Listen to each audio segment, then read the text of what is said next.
سرسبز اس گلزار کے یہ پھول ہیں عطار کے، مردہ دلوں کو دے جلا، ہادی ہے طلبگار کے، طلبگار کے۔ الحمدللہ رب العالمین والصلاة والسلام علی سید المرسلین، اما بعد فاعوذ باللہ من الشیطان الرجیم، بسم اللہ الرحمن الرحیم۔ صلاۃ والسلام علیک یا رسول اللہ وعلی آلک واصحابک یا حبیب اللہ۔ صلاۃ والسلام علیک یا نبی اللہ وعلی آلک واصحابک یا نور اللہ۔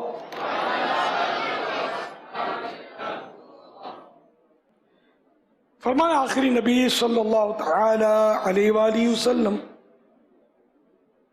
جس نے مجھ پر ایک مرتبہ درود پاک پڑھا، اللہ پاک اس پر 10 رحمتیں بھیجتا اور اس کے نامہ اعمال میں 10 نیکیاں لکھتا ہے۔ صلو علی الحبیب صلی اللہ علی محمد۔ یا سیدی، دیکھا گیا ہے کہ مدنی قافلے میں علاقائی دورہ کی نیکی کی دعوت بھی دی جاتی ہے اور بیان بھی دی جاتے ہیں، اور مرکز کی طرف سے مخصوص الفاظ دیے جاتے ہیں کہ ان الفاظ کے ذریعے ہم نے نیکی کی دعوت دینی ہے۔ تو ہمارے کچھ اسلام بھی ایسے بھی ہوتے ہیں جو اپنے الفاظ سے نیکی کی دعوت دے رہے ہوتے ہیں، اور وہ کہتے ہیں کہ ان کے الفاظ سے لوگ مسجد کی طرف آتے بھی ہیں۔ اگر ان کو سمجھایا جائے کہ مرکز کے الفاظ سے نیکی کی دعوت دیں تو وہ کہتے ہیں ہمارا مقصود اسلامی بھائیوں کو مسجد کے اندر لانا ہے، اور اسلامی بھائی آ بھی رہے ہیں۔ تو ایسے اسلامی بھائیوں کے بارے میں آپ کیا ارشاد فرماتے ہیں، اور نیکی کی دعوت دینے کا کیا طریقہ ہونا چاہیے، اس کے بارے میں ارشاد فرما دیں۔ آپ مدنی قافلہ کورس کر رہے ہیں 26 دن کا، غالباً یہی میں سمجھ سکا ہوں۔ تو ابھی تک جو آپ کو انہوں نے سکھایا ہے نا، وہ طریقہ امید ہے کہ اچھا ہی ہوگا، اسی پر عمل کریں۔ باقی اپنے حساب سے لوگ بعض اوقات کر رہے ہوتے ہیں کہ یہاں اس کی ضرورت زیادہ ہے، یہاں اس کی ضرورت زیادہ ہے، لیکن یہ کہ بعض اوقات وہ خطا کھا جاتے ہیں۔ اس لیے سب کے لیے یہی ہونا چاہیے کہ جو بھی آپ کو دیا گیا نا سبق، اس کو اچھی طرح حفظ کر لیں، ذہن نشین کر لیں، رٹ لیں، اور اسی کو لے کر آگے بڑھیں گے تو اللہ کرے گا فائدہ زیادہ ہوگا۔ یہ سیدی یہ بھی ارشاد فرما دیں کہ زبان میں کس طرح تاثیر پیدا ہو کہ ہم نیکی کی دعوت دیں اور لوگوں کو مسجد کی طرف رغبت کریں۔ اللہ اللہ، یہ کہ عمل ہوگا نا خود اپنے اندر، انشاءاللہ زبان میں بھی اثر پیدا ہوتا چلا جائے گا۔ اور یہ کہ نرمی ہو، تکلف کے ساتھ مشکل الفاظ بولنے کا بھی بعضوں کا ذہن ہوتا ہے۔ سامنے والا جو سن رہا ہوتا ہے نا، بعض اوقات سمجھ جاتا ہے کہ یہ اپنی الفاظ کا امپریشن ڈال رہا ہے۔ یہ یہاں بھی سوال بعض اوقات کرتے ہیں تو بڑا نہیں کہ وہ فصیح و بلیغ کلام کر رہے ہوتے ہیں اپنے حساب سے، تو اس سے کم از کم مجھ پر تو امپریشن اچھا نہیں پڑتا کہ یار یہ تکلف کر کے متاثر کر رہا ہے، کیا کر رہا ہے۔ ایسا ہونا نہیں چاہیے، جو مطلب زبان پہ آئے، جائز ہو، درست ہو، آدمی بولتا چلا جائے، یعنی دوسرے کو امپریشن ڈالنے کے لیے اپنی اردو دانی یا زبان دانی کا یہ نہ ہو۔ پھر اگر کوئی مشکل الفاظ بول رہی، کیونکہ عادت ہی ہے بولتا ہے، اور وہ یہ مزاج نہیں ہے کہ سامنے والوں کو وہ امپریشن ڈال رہا ہے، تو پھر حرج بھی نہیں ہے۔ صلو علی الحبیب صلی اللہ علی محمد۔ ایک شخص حاجی یا عمرے کے لیے پیسے جمع کرتا ہے، پھر وہ جب پیسے جمع کر لیتا ہے تو وہ یہ بھی چاہتا ہے کہ میری بیوی بھی میرے ساتھ سفر حج میں یا عمرے میں ساتھ چلے۔ تو اب اس کے پاس اس کے لیے پیسے نہیں ہوتے، تو وہ اب کہتا ہے کہ لوگ کوئی اسے صدقہ دے دے تو اس صدقے سے یہ سفر کر لے۔ تو جب لوگ اس سے پوچھتے ہیں تو وہ کہتا ہے کہ میں اپنے لیے سوال نہیں کر رہا، میں تو اپنی بیوی کے لیے کر رہا ہوں۔ تو اب اس کے بارے میں آپ کیا ارشاد فرماتے ہیں؟ اول تو وہ کہ وہ زکوٰۃ کی حقدار بھی ہے یا نہیں ہے، اور اگر اتنا پیسہ اس کو دے دیا کسی نے بالفرض زکوٰۃ میں تو کہ وہ صاحب نصاب ہو گئی تو اب بھی زکوٰۃ نہیں لے سکتی. پھر اتنا سامان عام طور پہ ہوتا ہے گھروں میں، اگرچہ اس پر زکوٰۃ فرض نہیں ہوتی لیکن وہ نصاب کی قدر ہوتا ہے کہ زکوٰۃ لے نہیں سکتی. بہرحال اس طرح کی مطلب صورت نہ کی جائے، اور جس پر حج فرض ہے نا اس کو چلا جانا چاہیے. بیوی کی محبت کا نمبر بہت بعد میں آئے گا. اللہ اور رسول کی محبت کا جام پی کر المدینہ چل، مدینہ کل نہیں بلکہ آج مدینہ. صلو علی الحبیب صلی اللہ علی محمد. محمد ندیم اتاری خانوال سے. بابا جانی آپ کی بارگاہ میں سوال عرض یہ ہے کہ توبہ پر استقامت کس طرح ملے اور نیک اعمال پر عمل کرنے کے لیے استقامت کس طرح ملے، یہ طریقہ ارشاد فرما دیں. توبہ اگر اس کے ارکان جو ہے نا اس کے پورے کیے جائے نا، شرائط کے مطابق توبہ کی جائے، جب بھی وہ توبہ ہے. جب یہ جس میں یہ بھی شرط ہے کہ یہ گناہ آئندہ نہیں کروں گا، یہ فائنل ڈیسیزن ہو، تذبذب نہ ہو کہ دیکھتا ہوں کیا ہوتا ہے کوشش کروں گا، تو یہ پھر توبہ نہیں ہے. یہ توبہ کے مطلب اس میں فائنل ڈیسیزن ہو کہ میں نے یہ گناہ کرنا ہی نہیں ہے. تو جب اس طرح کا ذہن بنا کر اللہ سے ڈرتے ہوئے بندہ توبہ کرے تو استقامت کے چانس اس کے بڑھ جائیں گے. بتقاضۂ بشریت پھر گناہ ہو جائے، جان بوجھ کر ہرگز نہ کرے اس کو، ہو گیا تو پھر اسی طرح پکے عزم کے ساتھ توبہ کر لے، اللہ کرے گا استقامت بھی مل جائے گی. صلو علی الحبیب صلی اللہ علی محمد. پیارے باپا جان، یہ ارشاد فرمائیں ایسے افراد کی بھی ایک تعداد ایسے افراد کی بھی ہے جو حج پر اس لیے نہیں جاتی کہ پیسے بہت لگتے ہیں، جبکہ ان کی اپنی آمدنی میں بھی اضافہ ہوتا ہے. ان کا اس طرح انکار کرنا کیسا؟ اور یہ بھی ارشاد فرمائیں کہ رائے خدا میں مال خرچ کرتے وقت خوش دلی کیسے حاصل ہو؟ اصل وہ حج کے لیے نہ جانے کا سلسلہ جو ہے نا یہ بھی بس ہے، پرانا ہی ہے. نہیں جاتے، پیسے ہوتے ہیں، پیسوں کی پرواہ اتنی نہیں ہوتی. بعض بہت اربوں پتی لوگ ہوتے ہیں، بعض اوقات نہیں جاتے ہو، بس ذہن نہیں ہوتا، توجہ نہیں ہوتی. تو ظاہر ہے کہ اگر حج فرض ہے اور بلا مجبوری کے اگر وہ لیٹ کرتا ہے گناہ گار ہے، جانا چاہیے. اور ایمان خطرہ ہے کہ خاتمہ اس کا برا ہو جائے، کہ چاہے یہودی ہو کر مرے چاہے نصرانی ہو کر مرے. وہ ہے بہت ٹف معاملہ. جس کو حج فرض جس پر ہے اس کو کرنا ہی چاہیے.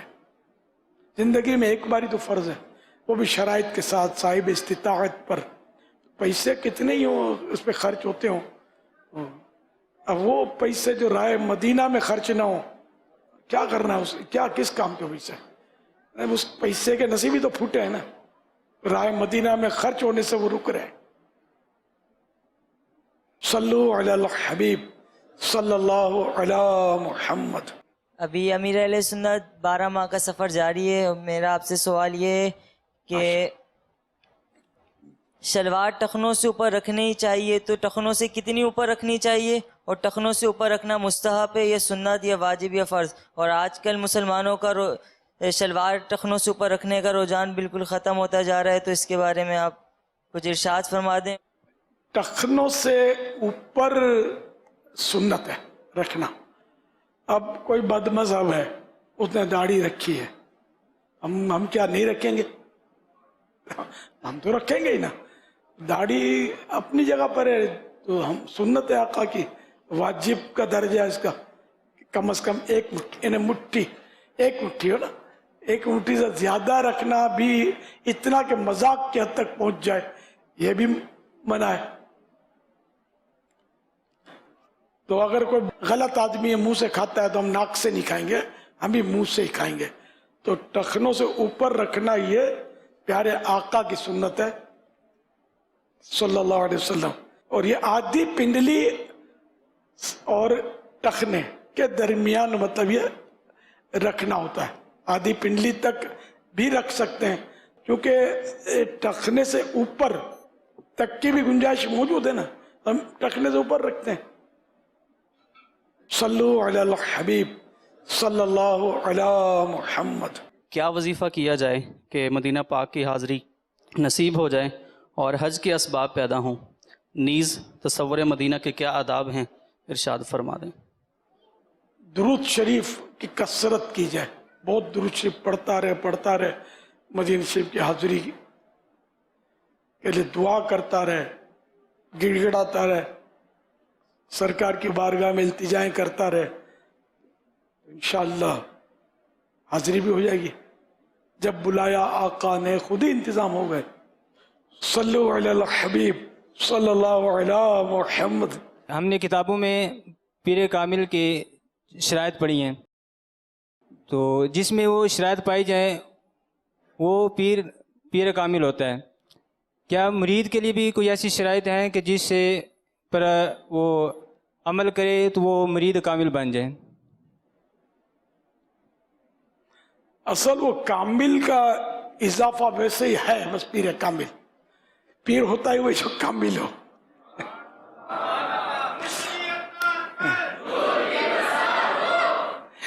مرید پیر ناقص کبھی سنا نہیں ہے کہ ایک بھی اس میں نقص ہے. 4 شرائط ہے نا, ایک بھی نقص ہے, پیر نہیں بن سکتا وہ, نہ اس کی بیعت جائز نہیں ہوگی. اسی طرح مرید کامل, اب جب مسلمان ہے اور مرید ہو گیا تو ہو گیا بس. اب وہ پھر اس میں درجہ بدرجہ جتنا وہ اپنے پیر سے محبت کرے گا, اپنے پیر کی فرما برداری کرے گا, ادب کرے گا, احترام کرے گا, اس کی خواہش کا خیال رکھے گا, اس کی خوشی کا خیال رکھے گا وغیرہ وغیرہ, جتنا اس میں آگے بڑھے گا اتنی اس میں کمال پیدا ہوتا چلا جائے گا.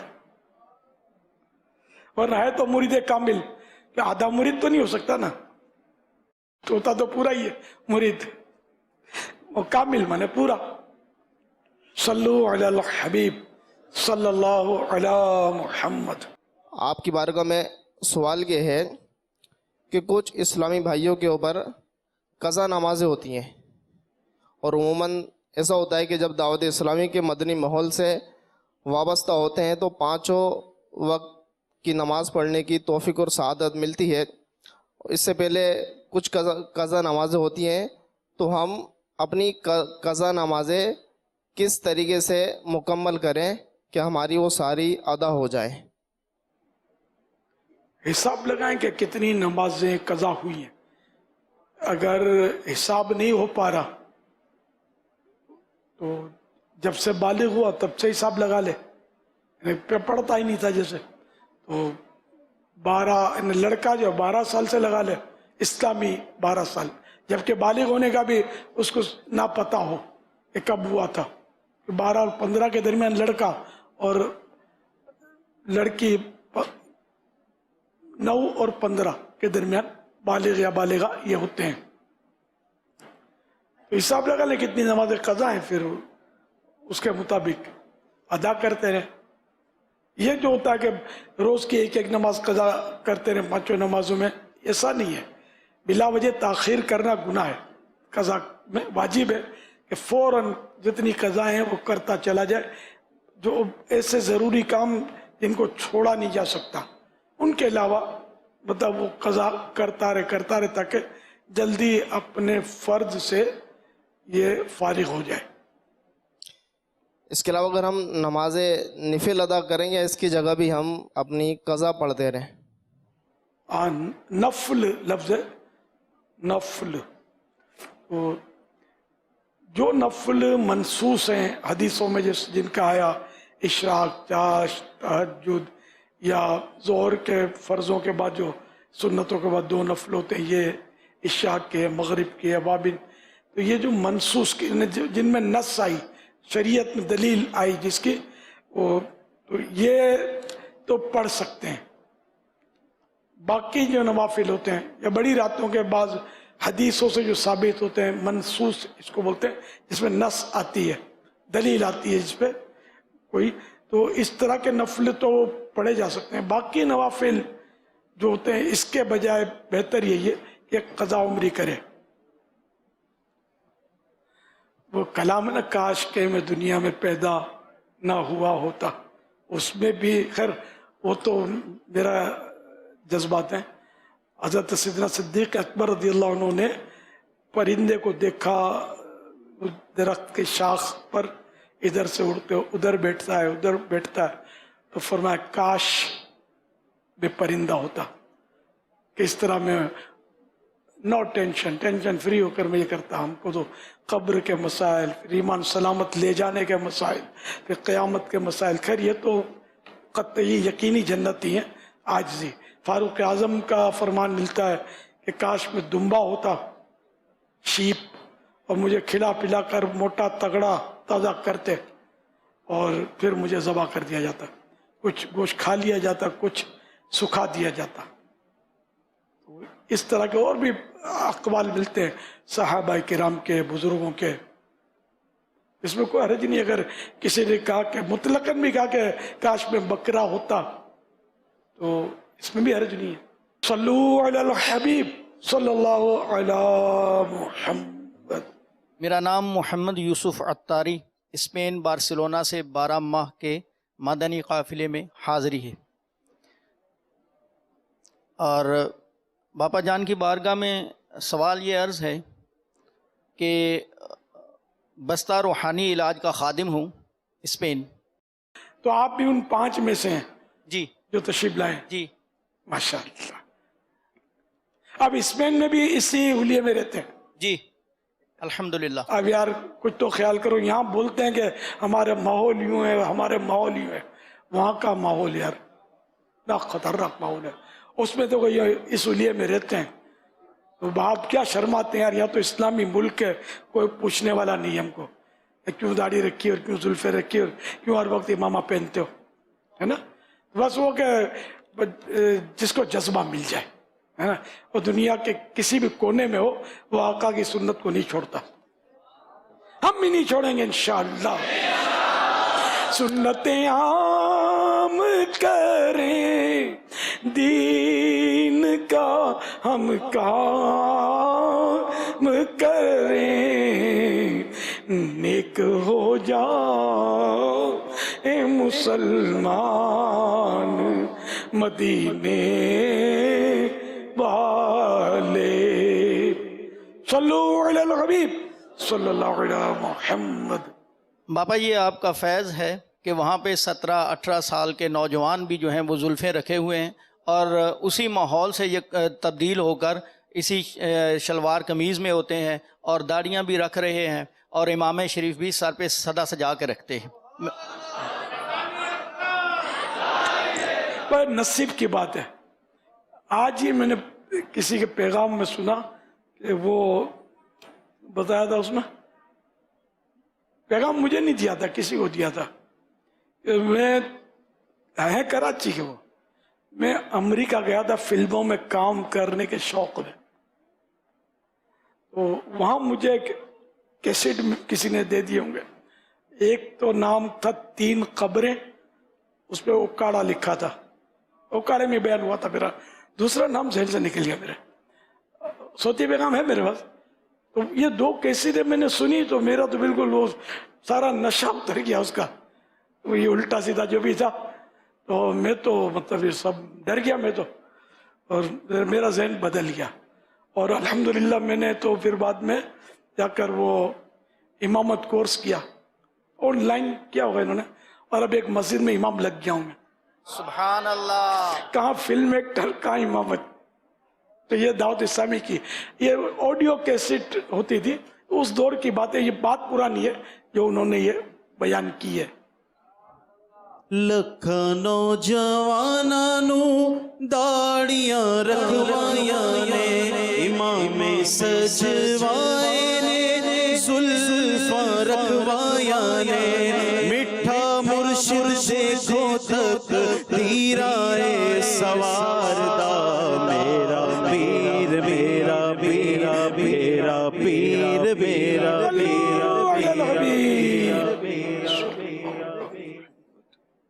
باپا عرض یہ ہے کہ روحانی علاج کے بستہ پر بعض ہمارے مسلمان جو ہیں وہ غیر مسلموں کو بھیج دیتے ہیں اور پھر فون کرتے ہیں کہ ان کو جو ہے نا ان کی ترکیب بنائی جائے، اور پھر ان کے مسائل ایسے ہوتے ہیں جیسے کہ ہمارا یہ کام یوں ہو جائے اور یوں، یعنی وہ دوسری ترکیب کریں، تو اب کیا کیا جائے؟ اور پھر ایسے لوگ ہوتے ہیں مسلمان جو کئی ایونٹس میں اور کئی جگہوں پہ پھر وہ کام آتے ہیں، پھر ان کو کیسے ترکیب بنائی جائے تاکہ اس چیز سے بچا جا سکے، وہ ناراض بھی نہ ہو، دودھ مسلمان ہیں ہمارے۔ کام بنانا تو ہمارا کام ہی نہیں ہے نا ہماری مجلس کا کہ بھئی اس کا کام بنا دیں گے ہم، جی جی ٹھیک ہے، ہم تو صرف وہ تعویذ بنایا دینا ہے اٹھا کے۔ تو غیر مسلموں کو وہ تعویذ جو ہند سے جس میں لکھے ہوتے ہیں، فگر آیت نہ لکھی ہو، تو یہ دینا جائز ہے، تو آپ اس کو تعویذ دے دیں۔ اب وہ تھوڑی پوچھے گا کہ یہ کون سا تعویذ ہے اور کام کیوں نہیں ہوا، وہ تھوڑی، اگر وہ بولتا ہے کام کیوں نہیں ہوا تو کام ہم نے کون سا بنانا، ہم نے کون سا دعویٰ کیا، کام تو اللہ بنانے والا ہے، تو یوں مطلب بگاڑے نہیں۔ آپ تو اسی جگہ پہ رہتے ہیں کہ وہاں تو زیادہ ظاہر ہے کہ آپ کو محتاط رہنا ہوتا ہوگا۔ صلو علی الحبیب صلی اللہ علی محمد۔ میرا امیر علیہ سنت کی بارگاہ میں سوال عرض ہے کہ آقا علیہ الصلوۃ والسلام کے حلیہ مبارک کے بارے میں پڑھا تھا کہ حضور صلی اللہ علیہ وسلم کے بال مبارک، آئبرو مبارک، پلکے اور گال مبارک اور مہر نبوت صلی اللہ علیہ وسلم اور حلیہ مبارک اور دیگر اور بھی خصائص مصطفیٰ صلی اللہ علیہ وسلم کے بارے میں بھی پڑھا تھا۔ عرض یہ تھی کہ تصور مصطفیٰ جان رحمت صلی اللہ علیہ وسلم کیسے قائم کیا جائے، کیونکہ میں نے تو آقا علیہ الصلوۃ والسلام کو نہیں دیکھا، کاش کہ دیکھ لوں، ایسی دعا بھی کر دیں۔ نہ ہی حضور صلی اللہ علیہ وسلم کی حلیہ مبارک جیسا کسی کا حلیہ دیکھا، اس لیے کہ حضور صلی اللہ علیہ وسلم کے جیسا نہ کوئی تھا، نہ ہے، نہ ہوگا۔ اس کا جواب عنایت فرما دیجیے۔ یہ کہ کتابوں میں جو حلیے لکھے ہوئے، حلیہ مبارک جو مستند کتابوں میں، اسی کے مطابق ترکیب بنا کر تصور کیا جائے، اور کوئی صورت نہیں ہے۔ چاہے اب خواب میں کسی نے زیارت کی بھی ہو تو یہ ضروری نہیں کہ اس کو پورا حلیہ مبارک یاد بھی رہے، یہ بھی ہوتا ہے۔ ایک کتابوں میں وہ کتاب مستند ہونی چاہیے، اس کتاب کے مطابق ہی سمجھ میں آ رہا ہے، تصور باندھے۔ صلو علی الحبیب صلی اللہ علی محمد۔ اور باپا جان، اصل مقصود تو آپ سے کلام کی لذت حاصل کرنا ہے، سوال تو ایک بہانہ ہے، الفاظ بے ربط ہو جائیں تو معافی کا طلبگار ہوں۔ سوال یہ ہے کہ مدنی مذاکرے میں آپ نے فرمایا کہ تعریف ہو یا تنقیص ہر صورت میں یکساں رہنا چاہیے، تو کیا جب تعریف کی جاتی ہے تو بعض دفعہ دل میں اچھا محسوس ہوتا ہے، اور اگر برائی کی جاتی ہے تو دل میں برا سا آتا ہے، تھوڑا سا ہچکچاہٹ ہوتی ہے، دل میں تھوڑا سا آتا ہے، تو کیا جس کے دل میں ایسی کیفیت ہو تو وہ باطنی مریض کہلائے گا یا نہیں، گناہ گار نہیں ہوگا؟ ظاہر ہوتا ہے کہ فطری امر ہے۔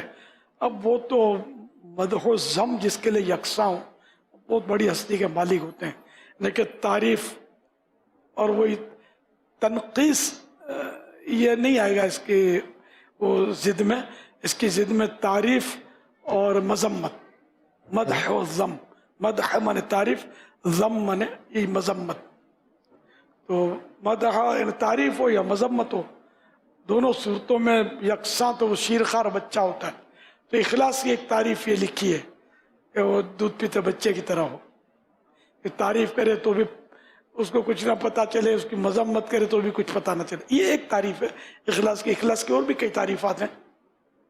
صلو علی الحبیب صلی اللہ علی محمد۔